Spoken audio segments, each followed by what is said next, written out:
9h-11h, Europe 1 Culture Média. Philippe Vandel. Et c'est l'heure de l'infomédia du jour qui commence par un écran noir, Philippe Vandel. Hier à 9h05, Orange a coupé le signal des chaînes BFM TV, RMC Story et RMC Découverte sur ses 12 millions de box. BFM TV, le groupe Altis, réclamait des millions à Orange en contrepartie. Ils n'ont pas pu s'entendre, d'où la coupure du signal. Et pour la première fois, Orange s'explique. Bonjour Fabienne Dulac.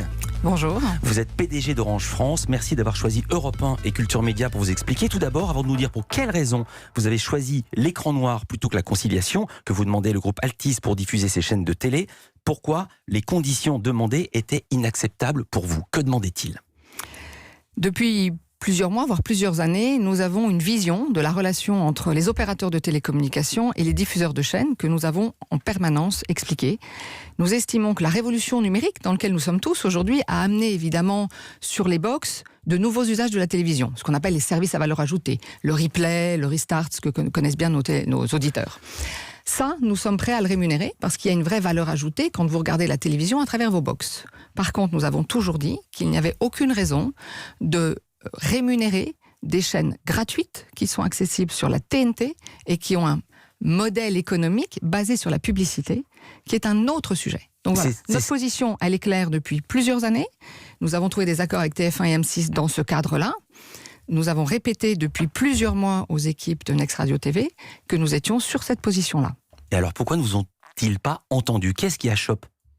Alors ça, c'est une question qu'il faudrait peut-être poser en face.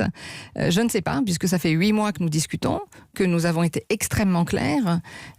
Voilà, je pense que la question est à poser en face. Non mais quand vous leur dites ça, puisque c'est de vos négociations, ils vous répondent quoi? Ils ne répondent pas. Et je pense que parce que c'est une vision différente. Ils ont une vision, nous avons une vision. Donc ce sont deux visions et deux modèles au fait économiques et deux visions de valeurs qui se sont affrontées.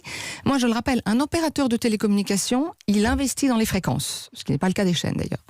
Il investit dans les réseaux. Et ce sont des milliards d'euros qu'on met chaque année pour développer des réseaux mobiles, fibres, pour que les Français aient accès à la télévision et aux services.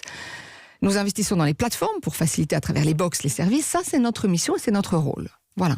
Alors, je vais me faire l'avocat des chaînes. C'est deux visions différentes des rôles et des relations. Je vais me faire l'avocat de chaîne, expliquer pourquoi je trouve ce dossier passionnant. C'est que de l'autre côté, ils peuvent aussi se dire, nous on investit dans les programmes qu'on donne gratuitement à des gens qui recueillent de l'argent via les abonnements. Elsa Bombaron, je vous ai pas présenté, vous êtes journaliste économique au Figaro. Merci d'être avec nous. Bonjour Elsa. Bonjour Philippe. On a entendu les propos de Fabienne Dulac. Quels sont de cloche du côté du groupe Altis, du côté d'Alain Veil?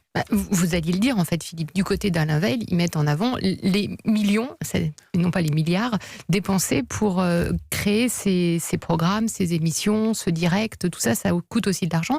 Et le fait que les chaînes en gagnent de moins en moins du fait d'une concurrence accrue avec un nombre croissant de médias en ligne ou hors ligne, plus de chaînes TNT, etc., ça leur fait quand même moins de revenus publicitaires. Et Alain Veil a eu une phrase la semaine dernière, disant que les opérateurs gagnaient beaucoup d'argent et qu'il était normal qu'ils en reversent une partie aux opérateurs. On voit Fabienne rire, je pense que ça la fait pas rire en fait. Si, ça me fait sourire parce que je trouve que c'est une vision du monde économique assez étonnante. C'est comme si moi je me retournais vers Apple en disant vous gagnez beaucoup d'argent avec vos terminaux, redonnez-moi un peu d'argent. Enfin, on n'est pas dans ce monde-là économique. Moi, j'entends la difficulté que les chaînes ont aujourd'hui de par la révolution numérique, de par la révolution aussi des usages des consommateurs et de leur façon de consommer la télévision. La révolution numérique amène des ruptures, mais elle amène aussi des opportunités. Les chaînes de télévision sont rémunérées par la publicité. Elles le seront demain avec de la publicité adressée qu'elles pourront faire payer un peu plus cher aux annonceurs. On est à un moment où il faut trouver des modèles économiques, et c'est aux chaînes de trouver des modèles économiques, comme nous cherchons à trouver les nôtres.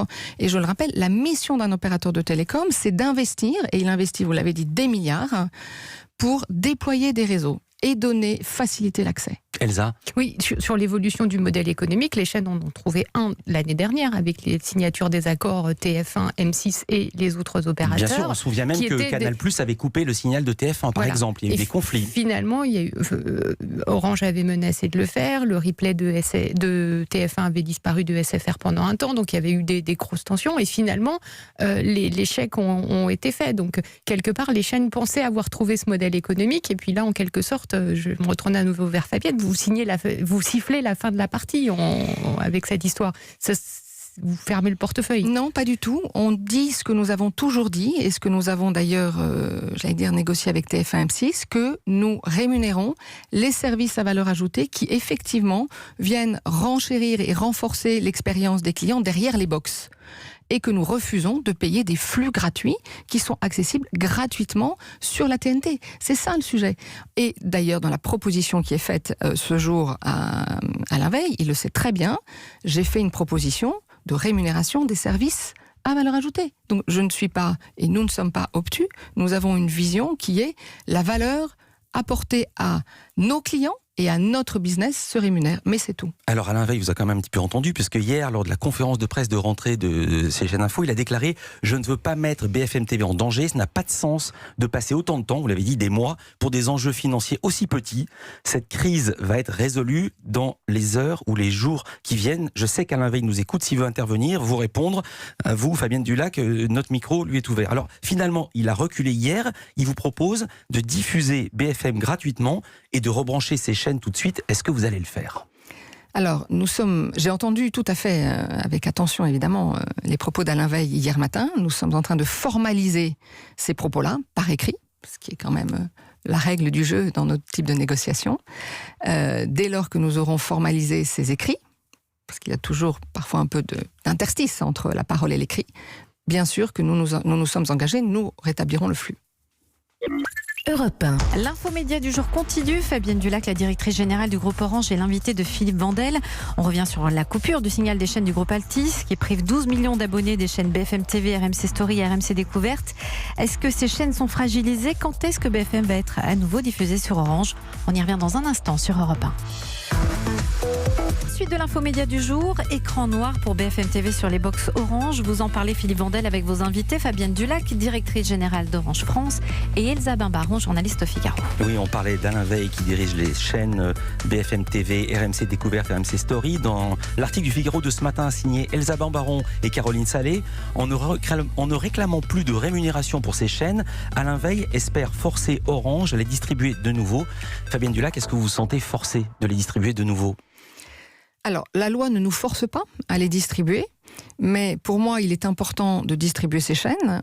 D'abord parce que nous avons des clients. On n'en a pas beaucoup parlé depuis ce matin, mais c'est à eux 12 millions. Que je pense. 12 millions. Et c'est 12 millions d'abonnés, donc encore plus de clients, encore plus de gens dans les foyers. Mais c'est surtout à eux que je pense, et c'est pour eux qu'au final, je mène ces négociations, parce que globalement, l'objectif, c'est qu'ils retrouvent leurs habitudes à travers BFM, même si effectivement, ils ont la possibilité aujourd'hui de la regarder par la TNT, et on voit bien que c'est ce qui s'est passé.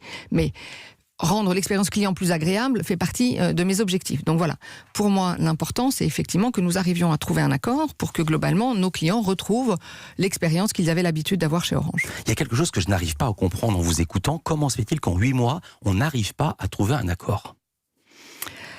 C'est une bonne question. J'ai aussi du mal à vous y répondre. Nous avons fait plusieurs propositions et nous avons toujours été très fermes et très clairs, surtout dans nos positions. Ça fait partie, je pense, si on extrapole un peu, de toutes les difficultés de négociation que ont tous les grands acteurs et tous les grands, entreprises, chacun ayant sa vision du monde et restant peut-être un peu arc-bouté sur sa propre vision du monde. Et une négociation, c'est la rencontre des deux. C'est pas toujours simple, ça. Même la rencontre est difficile. Hier, il y a eu un psychodrame. On a annoncé l'histoire de la vraie fausse réunion. Racontez, Cyril Lacarrière, vous y étiez. Oui. Vous étiez à la conférence de presse de BFM. Oui, en fait, il se passe quelque chose d'assez étrange. Alain Veil annonce à ce moment-là qu'il est prêt à revenir sur ses propositions et donc à permettre à Orange et Free de diffuser gratuitement ces 3 chaînes, et annonce même avoir eu une proposition de rendez-vous dans l'après-midi même au siège d'Orange à Arcueil, une proposition émise par Orange. Et donc il se prépare avec ses équipes après la conférence de presse à partir à cette réunion, et on apprend en fait que vous n'avez jamais proposé de rendez-vous. Qu'est-ce qui s'est passé ? Écoutez, je ne sais pas, effectivement, il n'y avait pas de proposition de rendez-vous, même s'il y avait des échanges. Peut-être qu'Alain Veil a eu une mauvaise information.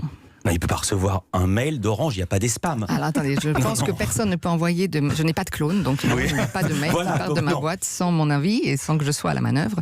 Écoutez, voilà, je pense que ça n'est pas tout à fait un psychodrame, ça fait partie là aussi du jeu des négociations. Ah, il y a du jeu. Elsa Bimbaron. Oui, il y a du jeu. On m'a dit qu'il y avait un petit peu de mauvaise foi aussi de la part des équipes juridiques d'Altis qui avaient tendance à rajouter des clauses qui n'étaient pas prévues lors des négociations orales, qui à l'écrit on voyait des choses surgir qui n'étaient pas prévues. C'est arrivé avec, en tout cas, a priori avec l'autre partie qui est aussi concernée, puisqu'on parle aussi de Free dans cette histoire, puisque Free a coupé le signal depuis le 27 août aussi, pour les mêmes raisons. Donc on m'a parlé de cette mauvaise foi. Et hier, on nous a aussi fait savoir qu'une lettre recommandée avait été envoyée à Orange pour demander de rétablir le signal au nom de la loi, je dirais. Alors, effectivement, mais aujourd'hui, le must carry auquel était fait allusion dans le courrier ne s'applique pas aux chaînes. Le must carry, c'est l'obligation de transporter le signal. De transporter, voilà, le signal. Donc nous n'avons pas d'obligation à remettre le signal. Là encore, moi je le répète, l'envie que j'ai de remettre le signal, il est pour les spectateurs, il est pour les clients d'Orange. Donc c'est là-dessus que je vais continuer de me battre. Et pour répondre à votre question sur les petites pinailleries qu'il peut y avoir, on le verra au temps mis entre la parole donnée hier en conférence de presse et le temps que nous mettrons pour signer un contrat. Et vous parlez de vos clients, vous avez beaucoup de retours de clients qui appellent les services d'Orange, les services SAV, que ce soit par téléphone, par mail. Nous avons préparé nos clients, nous les avons informés depuis lundi dernier que nous allions sans doute être amenés malheureusement à couper, et nous n'avons pas reçu d'appel du tout en service client. Je pense que nos clients avaient bien compris ce qu'il se passait. On avait aussi aidé nos clients à pouvoir retrouver BFM via la TNT, donc nous n'avons eu aucun appel. D'un mot, est-ce que l'État a eu son mot à dire sur cette décision, puisqu'il est aussi actionnaire à 40% d'Orange ? Non, l'État nous laisse gérer comme une entreprise privée nos sujets. Je pense qu'il regarde le sujet avec évidemment intérêt parce que c'est un débat national, mais non. Parce que la dernière fois, avec le conflit entre BFM TV et Free, il y avait une décision du CSA plus une décision de justice. La décision du CSA n'est pas tout à fait du même. Elle est dans son registre et elle est dans son ressort, d'autant plus qu'elle avait été interpellée par les protagonistes pour au final les aider à trouver une voie de médiation. Donc là, le CSA, c'était évidemment dans son rôle, j'allais dire, exprimé. Alors, les chaînes de Altis, BFM TV et les chaînes RMC ne sont plus diffusées sur les Freebox depuis le 26 août. Est-ce que ça représente quand même 6,4 millions d'abonnés là. Est-ce que vous avez parlé à vos confrères et non moins concurrents de Free ? Est-ce que nous avons parlé à Free ?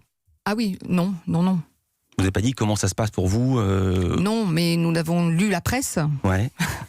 Écouté la radio. Vous avez raison.